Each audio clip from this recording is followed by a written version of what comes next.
The stars looked cold and empty to Commander Zektar as he stood on the bridge of his warship. His yellow eyes scanned the darkness between worlds where his fleet waited like hungry wolves. The Vorthak had ruled this galaxy for 2,000 years, and every species they met became food or slaves. Zektar was 12 feet tall with green scales that could turn black when he got angry. His claws could cut through steel, and his teeth could bite through bone. Old Vorthak looked like this because only the strongest lived long enough to have children. Their whole world was about hunting and killing and eating what they caught. The bridge crew around him moved with deadly grace. Lieutenant Carthax checked the weapon systems while Navigator Velcor plotted courses to new hunting grounds. They spoke in low growls and clicks that sounded like breaking bones. Every sound they made reminded others that death was always close. Behind them on the main screen glowed images of their latest conquests.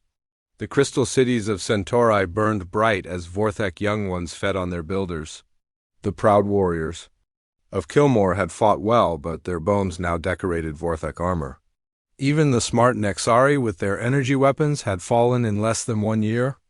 "Commander," called his communications officer Drechtel, "the scouts have found something new."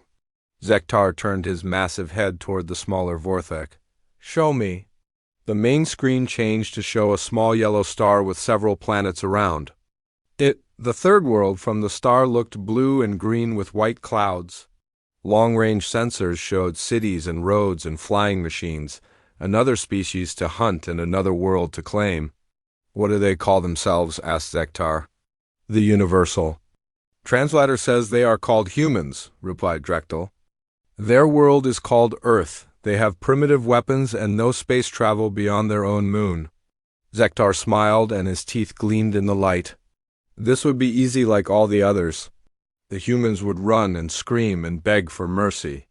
That would never come. Their cities would burn and their children would feed the next generation of Vorthak hunters. "How many ships do they have?" he asked.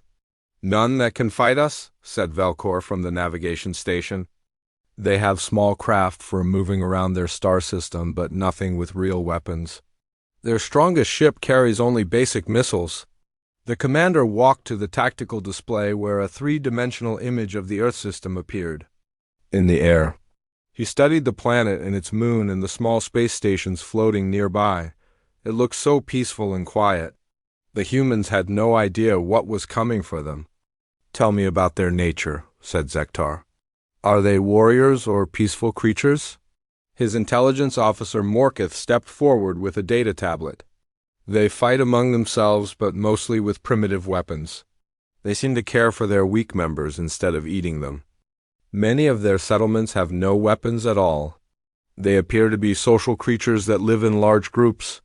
Zektar laughed, and the sound echoed through the bridge like breaking glass. Social creatures were always the easiest to break.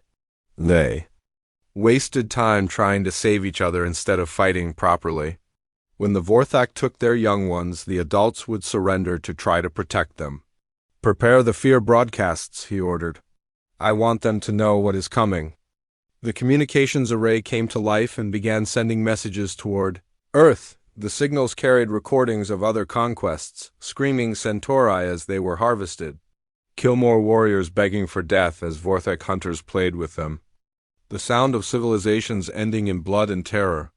"How long until we reach their system?" asked the commander.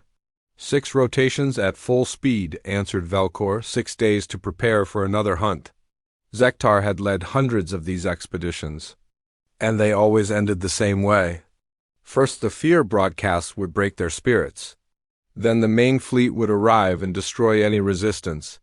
Finally, the ground forces would hunt down survivors for sport and food.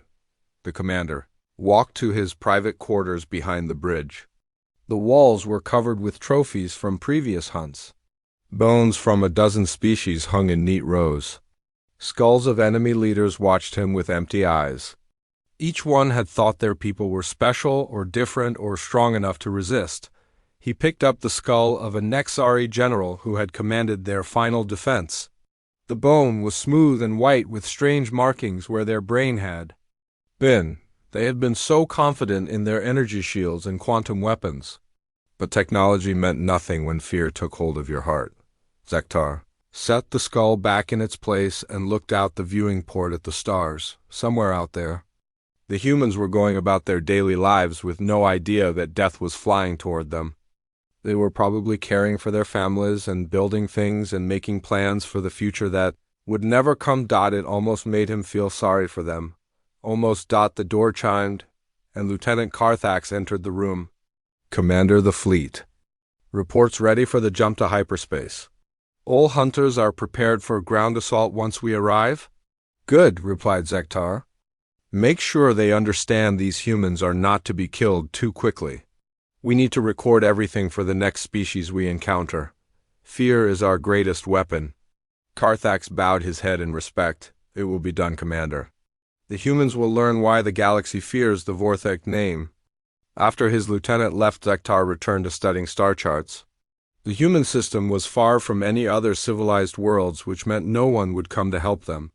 They would face the Vorthek alone, just like all the others. He wondered what humans looked like when they were afraid. Each species showed fear differently. Some cried while others went silent. Some tried to fight while others just gave up. But they all ended the same way in the end. The ship's engines hummed to life as the fleet prepared to jump to hyperspace. Soon they would reach Earth and another hunt would begin. Another species would learn that the Vorthek were the apex predators of this galaxy. Zektar closed his eyes and imagined the screams that would soon fill the void between stars. It was going to be a good hunt. Captain Jake Morrison sat in the command chair of the USS Liberty as his crew monitored the deep space sensors. The ship floated quietly near Jupiter while they searched for signs of life beyond the solar system. Earth had been listening to the stars for decades but had never heard anything back until now. Communications. Officer Lisa Park turned from her station with worry in her eyes. Captain, we are getting strange signals from outside the system. The patterns are not natural. Jake leaned forward in his chair. Put it on the main screen. The large display showed wave patterns that pulsed in regular intervals. The signals were definitely artificial but unlike anything in Earth's databases. They seemed to carry some kind of data, but the universal translator could not decode the language. How far away are they coming from? Asked Jake. Approximately 40 light years, replied Lisa. But Captain, there is something else. Long range. Sensors are picking up massive objects moving toward us at incredible speed. The tactical officer, Lieutenant Tom Bradley, brought up a new display. Several large shapes appeared on the edge of sensor range, moving faster than anything humans had ever built. The objects were huge and seemed to be made of organic materials mixed with metal. Ships, whispered Jake. Alien ships.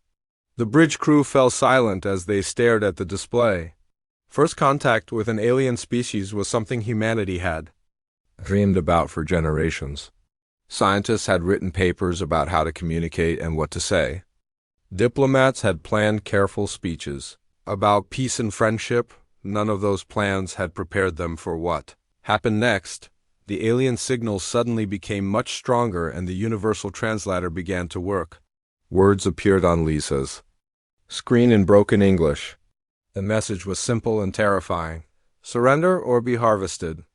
Your species will serve or feed the Vorthek Empire.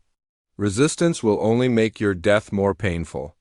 Along with the words came images that made Jake's stomach turn. The aliens had sent recordings of other worlds they had conquered. Tall crystal beings ran screaming as reptilian monsters tore them apart. Proud warriors fought bravely before being eaten alive by creatures with too many teeth. Get me Earth Command immediately, ordered Jake. Within minutes, President Ryan Clark appeared on the communication screen from the Global Defense Center in Colorado. Behind him, Admiral Susan Brooks and Director Paul Green of the Science Division watched with grave faces. Captain, what is your assessment? Asked the President.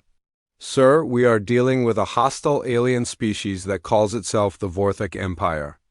They have sent what appears to be a surrender demand along with footage of other species they have destroyed. The ships are massive and moving toward Earth at high speed. Admiral Brooks stepped forward. How long until they arrive? At their current speed, approximately 6 days, replied Jake. Director Green shook his head. We need to try diplomatic contact. This could all be a misunderstanding or some kind of test. Did you see those recordings, Paul? Snapped Admiral Brooks. Those aliens are not interested in talking. We need to mobilize every military asset we have. President Clark raised his hand for silence. Captain Morrison continued monitoring the situation. Admiral Brooks began emergency preparations but do not take any aggressive action yet. Director Green, see if you can establish proper communication with these aliens. The transmission ended and Jake turned back to his crew. They had trained for space exploration and scientific research, but this was something completely different. War was coming to Earth whether they were ready or not. Over the next 3 days more, alien signals reached Earth. The Vorthok seemed to enjoy sending recordings of their victories. They showed entire civilizations reduced to ruins and survivors, kept as slaves or food. The aliens wanted humans to be afraid before they arrived. It worked. Panic spread across Earth as governments tried to prepare for an invasion they did not understand. Military forces mobilized, but their weapons were designed to fight other humans, not giant alien monsters. Scientists worked around the clock to analyze the alien technology, but most of it seemed beyond human understanding. On the 4th day, the Vorthak fleet appeared near Neptune. Captain Morrison and his crew watched in horror as dozens of massive ships emerged from hyperspace. Each vessel looked like it had been grown rather than built, with bone plating and metal spikes covering organic surfaces. "My God," whispered Tom Bradley. "Look at the size of them." The smallest Vorthak ship was 3 times larger than Earth's biggest space station. The largest looked like it could hold an entire city. Strange energy patterns flowed across their hulls and weapon ports opened like hungry mouths. Director Green tried one last time to establish peaceful contact. He sent messages in dozens of languages explaining that Earth wanted to talk and find a peaceful solution. The response came in the form of smaller ships that broke away from the main fleet and headed toward Earth. The first attack came without warning. Scout ships entered Earth's atmosphere over Australia and began destroying everything they could find. The city of Sydney watched in terror as organic pods fell from the sky like deadly rain. Each pod split open to reveal a 12-foot-tall reptilian creature with claws and teeth designed for killing. The Vorthak warriors moved through the streets like they were hunting animals. They seemed to enjoy the fear and chaos they created. Australian military forces responded quickly, but their weapons barely slowed the aliens down. Tank shells bounced off Vorthak scales and rifle bullets did almost nothing. The creatures were faster and stronger than any human, and they had been designed by evolution to be perfect killers. Private Danny Cooper crouched behind a burned-out car as his squad was systematically hunted down by a single Vorthak warrior. The alien moved with terrible grace through the smoke and debris, seeming to savor the terror of its prey. Danny watched his sergeant torn apart by claws that could cut through steel. He saw his best friend lifted into the air and bitten in half by jaws that could crush concrete. The alien was playing with them like a cat plays with mice. When the monster finally cornered Danny in an alley, the young soldier did something that surprised both of them. Instead of begging for mercy or trying to run, he grabbed a grenade from his fallen sergeant and pulled the pin. "Come on then," he shouted, charging at the 12-foot nightmare. The explosion sent both of them flying. Danny hit the wall hard and felt his ribs crack, but the Vorthak warrior was hurt much worse. Green blood poured from wounds across its chest, and one arm hung useless at its side. The alien stared at Danny with yellow eyes full of shock and confusion. In 2,000 years of conquest, no prey species had ever fought back once the hunt began. They ran and they screamed and they died, but they never attacked their hunters. The wounded Vorthak limped away into the smoke, leaving Danny alive. For the first time in the creature's life, it had tasted something it did not understand. Something that would soon change everything. Fear? Commander Zektar received the report from Australia with anger burning in his chest. One of his best hunters had been wounded by a single human prey animal. The creature had actually fought back instead of running or begging for mercy like every other species in the galaxy. "This changes nothing," growled Zektar to his bridge crew. One lucky animal cannot represent the whole species. Begin the full invasion of their major population centers. The Vorthok fleet moved closer to Earth and launched hundreds of assault pods toward the biggest human cities. New York and London, and Tokyo would burn just like all the others. The humans would learn that resistance only made their deaths more painful, but something strange happened when the pods landed in Mexico City. Colonel Amy Rodriguez had been waiting for them with her entire regiment spread across the city in carefully planned positions. Instead of panicking crowds running in all directions, the humans moved with military precision. The first Vorthok warriors to emerge from their pods found themselves facing coordinated fire from multiple directions. Human soldiers used radios to communicate their positions and movements. When one group engaged the aliens, another would flank them from behind. Lieutenant Carthax led the assault on the city center, expecting to find terrified civilians hiding in buildings. Instead, he walked into a carefully prepared trap. Explosives hidden in the streets damaged his warriors while sniper fire from rooftops picked off the wounded ones. "This should not be happening," he snarled into his communicator. "Prey animals. Do not coordinate attacks." Back on the flagship, Zektar was getting similar reports from cities around the world.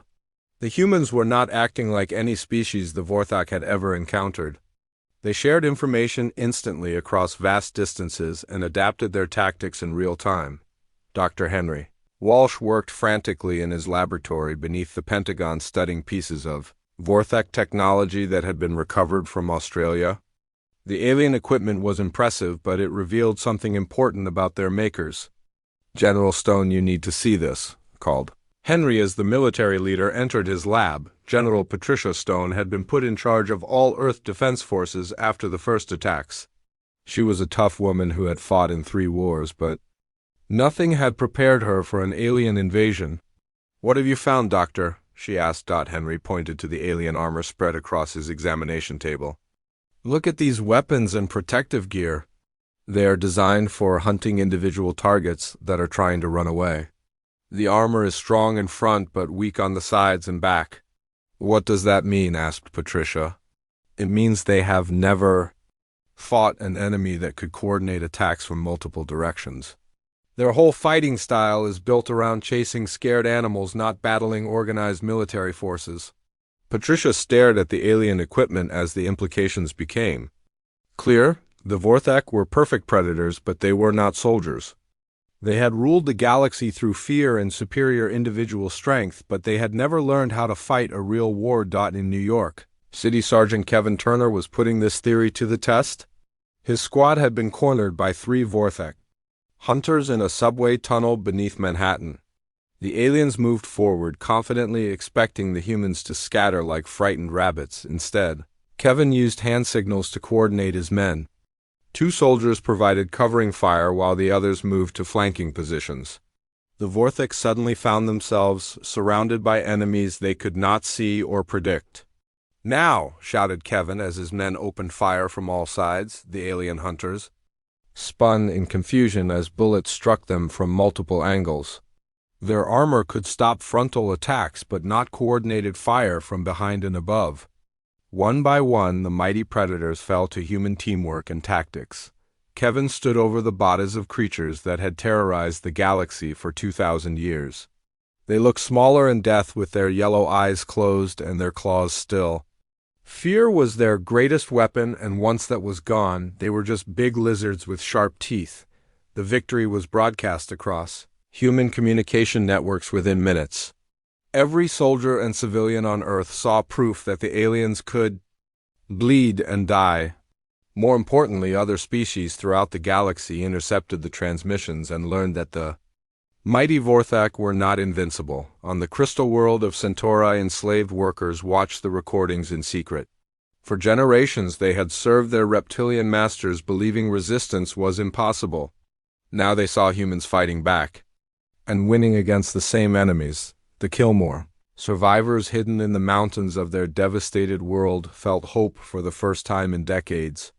If these unknown humans could kill Vorthok hunters, then perhaps revenge was still possible. Even the proud Nexari, who had been crushed despite their advanced Technology began to whisper of rebellion. The humans had done something no species had ever accomplished before. They had made the predators afraid. Commander Zektar paced the bridge of his flagship like a caged beast. Reports flooded in from across Earth telling the same impossible story. His warriors were being defeated by primitive creatures with basic weapons and no natural advantages.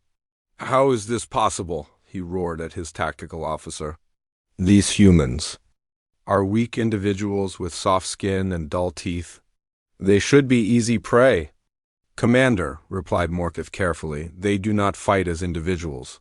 They move as one giant creature with many parts. When we attack one group, others come to help them. Then we kill them all at once," snarled Zektar. "Sir, we have tried massed attacks, but they adapt too quickly. They learn from each battle and share that knowledge with all other humans instantly. It is like fighting an enemy that becomes smarter every time we engage them." Zektar stared at the tactical display showing Earth surrounded by his fleet. For the first time in his life, he was looking at a world that refused to surrender. The humans were not running or begging or breaking under the weight of fear. They were learning how to kill his people. Worse yet, the rebellion was spreading. 3 Centauri mining stations had overthrown their Vorthak overseers using tactics copied from human broadcasts. A group of Kilmore warriors had ambushed a supply convoy and killed every alien guard. The empire that had ruled through terror for 2 millennia was beginning to crack. All because one small blue world had refused to be afraid. On Earth, General Stone prepared her forces for the next phase of battle. The humans had proven they could fight individual Vorthak hunters, but now the aliens would send everything they had. The real war was about to begin, and humanity would need every advantage they could get, but they had already gained the most important thing of all. They had shown the galaxy that predator and prey were just words. Evolution never stopped, and even the apex hunters could become the hunted when they met something better adapted to survive. The news from Earth reached every corner of the Vorthak Empire, and Commander Zektar felt his world crumbling around him. His warriors, who had never known defeat, were being systematically destroyed by creatures that should have been easy prey. The reports made no sense to his predator mind. "Sir, the humans are using tactics we have never encountered," reported Lieutenant Carthax from his hospital bed. Half his scales had been burned away by human explosives, and one arm was missing entirely. "They do not fight like individuals. They move as one giant pack." Zektar stared at his wounded officer, trying to understand what he meant. The Vorthak were perfect hunters who stalked their prey alone or in small groups. Each warrior was a deadly killing machine that relied on strength and fear to overwhelm their victims. "Explain this pack behavior," demanded the commander. "They share information instantly across their entire species," said Carthax weakly. "When one group learns something new, every other group knows it within minutes. They adapt and change faster than we can counter them." On Earth, General Patricia Stone stood in the war room beneath the Pentagon studying battle reports from around the world. The humans had won their first major victories against the Vorthak, but she knew the aliens would not give up easily. Now came the hard part. "Dr. Walsh, what have you learned from the captured equipment?" she asked. Dr. Henry Walsh looked up from his analysis with excitement in his eyes. "General, these aliens have incredible individual weapons, but their communication systems are primitive. Each warrior operates almost independently with minimal coordination between units. That explains why our pack tactics work so well against them," said Colonel Amy Rodriguez, who had just returned from Mexico City. "They expect their enemies to scatter when attacked, but we do the opposite." Patricia nodded as she studied the tactical displays. The humans had discovered something the galaxy had forgotten during 2,000 years of Vorthak rule. Cooperation was more powerful than individual strength when properly organized. Marine Captain Tyler Brooks entered the room with his special operations team. They had been fighting Vorthak hunters in the streets of Los Angeles for 3 days straight and looked exhausted but victorious. "General, we have developed new tactics specifically designed to counter their hunting behavior," reported Tyler. "These aliens are ambush predators that rely on fear and surprise. Once you remove those advantages, they become much easier to defeat. Show me, said Patricia. Tyler activated a holographic display that showed the battle for downtown Los Angeles. The Vorthek enter an area expecting panicked civilians to run in all directions. Instead, we evacuated everyone beforehand and filled the buildings with coordinated military units. The hologram showed Vorthek warriors moving through empty streets, while human soldiers watched from concealed positions. When the aliens entered the kill zone, they found themselves surrounded by enemies they could not see or predict. We let them think they are hunting us while we are actually hunting them, explained Tyler. Their overconfidence becomes a weakness we can exploit. Major Lisa White had used similar tactics during the Battle of London. Her forces allowed Vorthek hunters to penetrate deep into the city, then systematically cut off their escape routes. The aliens found themselves trapped in an urban maze where humans had every advantage. The key is patience, reported Lisa over the communication link from London. These creatures are used to quick hunts that end in minutes. They do not know how to fight a long campaign where the enemy refuses to give up. General Stone felt a grim satisfaction as she listened to the reports. Humanity was learning to fight an enemy that had terrorized the galaxy for millennia. But more importantly, they were teaching other species that resistance was possible. On the crystal world of Centauri, the rebellion was spreading like wildfire. Workers who had been slaves for generations suddenly turned on their Vorthek overseers, using tactics copied from human broadcasts. The aliens found themselves facing the same coordinated attacks that had proven so effective on Earth. Zektar received panicked messages from across his empire as subject species began to revolt. The Killmore survivors emerged from hiding to launch guerrilla attacks against Vorthek outposts. Even the peaceful farming colonies were refusing to send tribute to their reptilian masters. This cannot be happening, snarled the commander as another. Report of rebellion reached his bridge.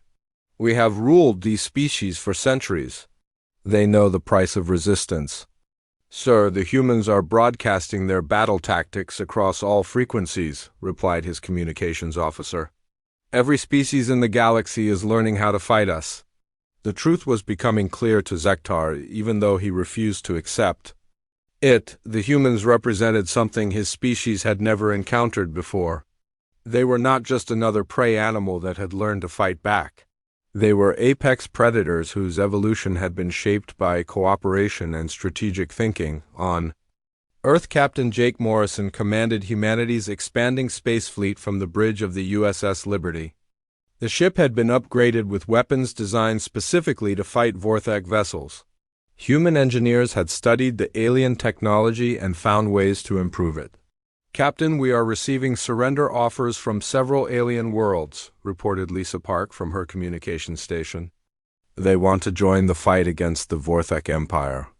Jake smiled as he realized what was happening. Fear had been the Vorthek's greatest weapon for 2,000 years. Now that fear was turning against them as their former victims found the courage to resist. Dr. Walsh worked around the clock to understand the alien technology and psychology. His research revealed something that explained why the humans were so effective against the Vorthek. General Stone, I think I understand what is happening, he reported during their daily briefing. The Vorthek evolved as solitary hunters on a world where individual strength meant survival, but humans evolved as pack hunters who succeeded through cooperation. What does that mean for the war? Asked Patricia. It means we are not fighting a superior enemy, replied Henry. We are fighting a different kind of enemy that happens to be poorly adapted to face organized resistance. Their strength is individual combat, but our strength is collective action. The implications were staggering. The galaxy's most feared predators had built their empire on a foundation that could not withstand coordinated opposition.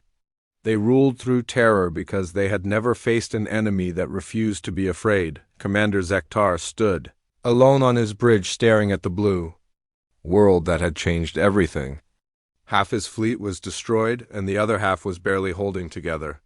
Reports of rebellion came from every corner of his empire as species that had been enslaved for generations suddenly remembered what freedom meant for the first time. In his life, the apex predator felt something he did not understand, something that his prey had felt for 2,000 years as his people hunted them across the stars. He felt fear. Commander Zektar stood on the bridge of his damaged flagship, watching Earth grow smaller in the distance. 6 months had passed since the invasion began, and half his fleet was gone. The humans had done something no species in the galaxy had ever accomplished before. They had beaten the Vorthak in open warfare. The retreat burned in his throat like acid, but he had no choice.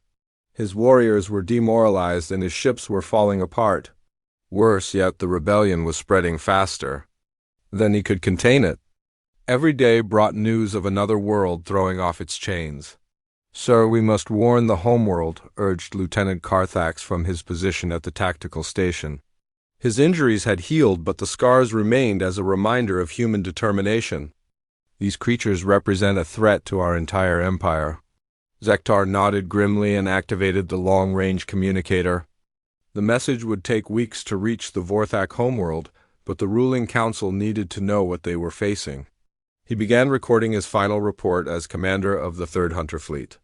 "Council of Claws, this is Zektar reporting from the failed conquest of the human world called Earth. The prey species has proven to be something we have never encountered before. They are pack hunters whose strength comes from cooperation rather than individual power." The words felt strange in his mouth. For 2,000 years, the Vorthak had believed that individual strength was the only thing that mattered in the universe. The idea that weak creatures could become strong by working together went against everything his species understood about survival, but the humans had proven him wrong with their blood and determination.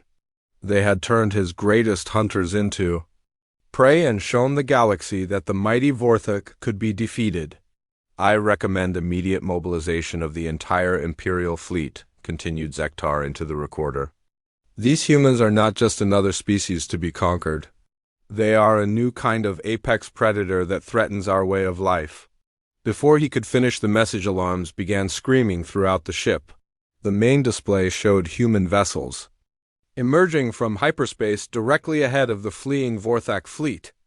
But these were not the primitive ships they had faced at the beginning of the war. Captain Jake Morrison commanded the lead vessel from the bridge of his upgraded Liberty. The human fleet had grown from a single exploration ship to a force that rivaled anything the Vorthak could field. Each vessel carried weapons designed specifically to counter alien technology.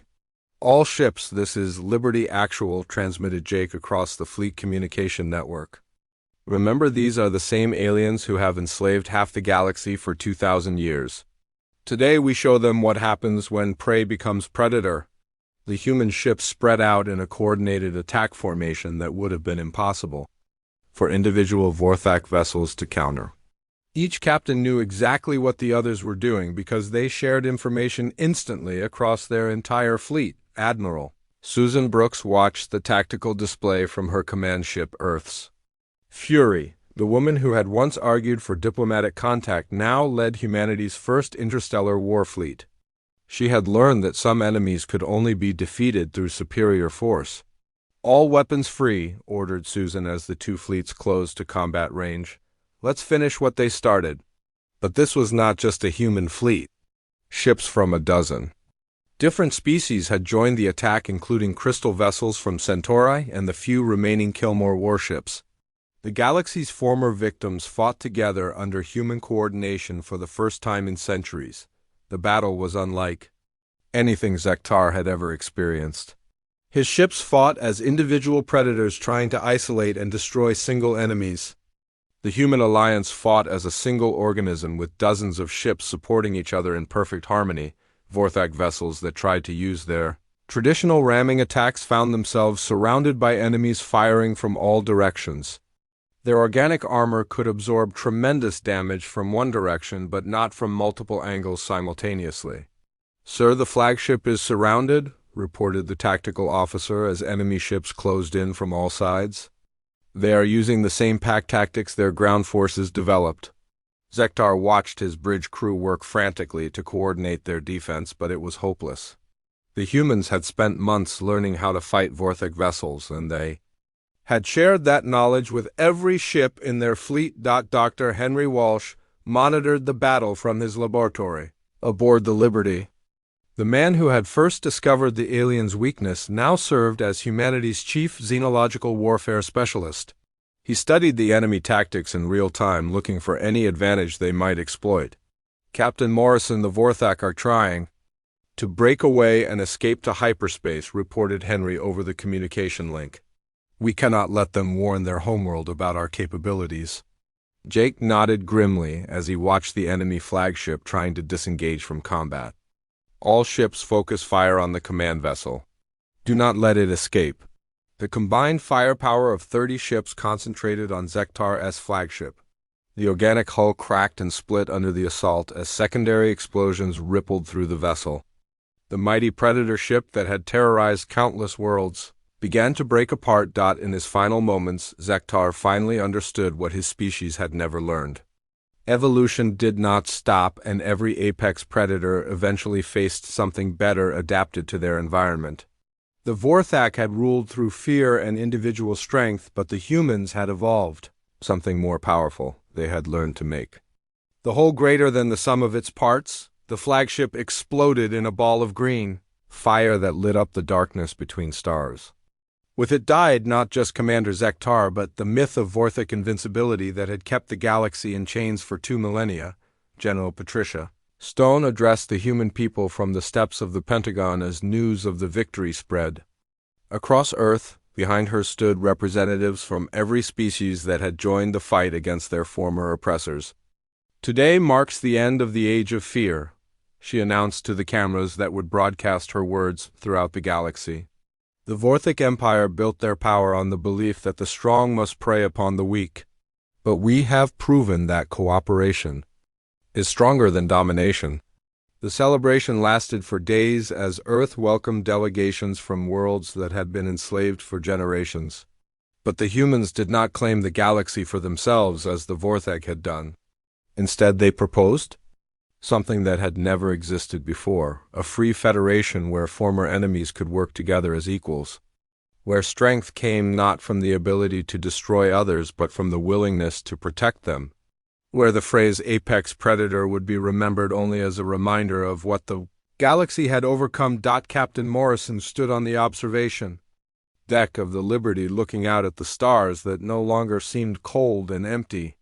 Humanity had taken its place among the peoples of the galaxy not as conquerors but as protectors of a dream that had seemed impossible just months before, the dream of a universe where fear was replaced by hope and where the pact bond that had made humans strong on Earth would keep the peace among the stars forever.